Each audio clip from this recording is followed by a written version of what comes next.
some good tips on what you absolutely need to consider before starting your PhD. The first and foremost tip is you need to ask yourself, does my season allow me to start a PhD and to actually thrive? I say this because I have students who, start a PhD when they have like sick kids or a sick husband, or they're working 80 hours a week and they want to start a PhD. It's going to be really hard to really thrive during your PhD when your season doesn't really allow you to start. So that's something you need to think about. Number two, you need to think about the why. In my other video, I talk about why do you need a graduate degree. This is the same thing, right? A lot of people want to do a PhD because they just want doctor in front of their name, doctor this, doctor that. Well, that's a very, very lame reason to want to do a PhD. You want to do a PhD because you want to make an impact. You want to ask life-changing questions. You want to do research projects that can actually change lives and impact lives. So if your reason for doing a PhD is just because you want to have a doctor in front of your name, then don't. Because what's going to happen is you're going to start the PhD and you're not going to be able to sustain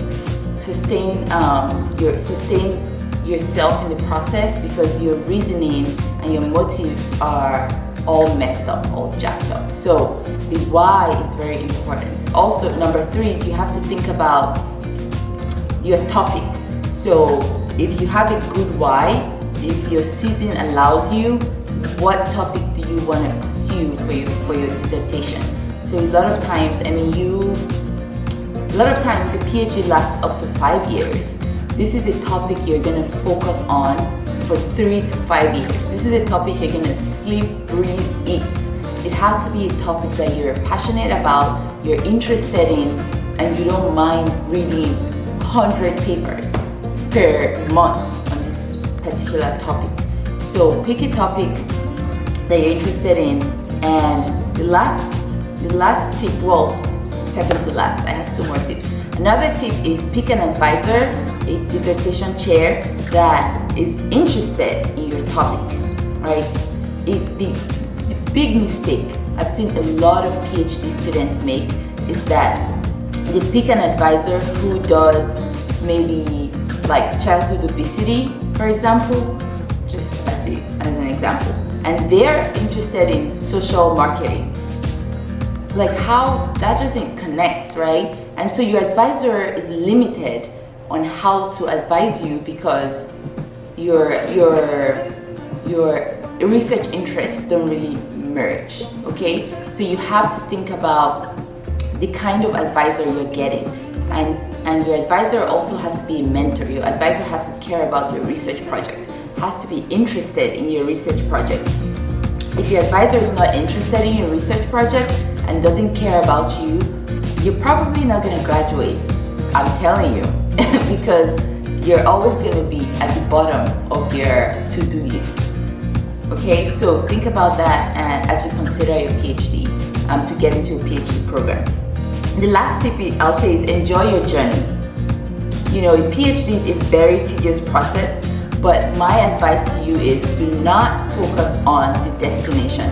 Don't focus on, oh, doctor, I'm going to be called doctor. No, you need to focus on the journey. You need to enjoy the journey. Think about yourself as in a training boot camp, right? You want to be able to make yourself, you don't think of yourself as getting trained to be the best researcher out there. So think of yourself as going through this grueling journey, but also a journey that impacts your life and changes your life, changes your analytical thinking, your critical thinking, and just changes the way you view the world. So that's the last thing to think about before starting your PhD, and I think all will be well. So I want to wish you success in your PhD applications. If you're going to apply, I want to wish you success. If you already started and are watching this video because you're kind of discouraged, I want to encourage you to keep going. And my next video is going to be about how to develop a positive relationship with your supervisor, with your advisor, with your dissertation chair. So watch out for that video. But yeah, good luck and see you all in my next video. Have a good day. Bye bye.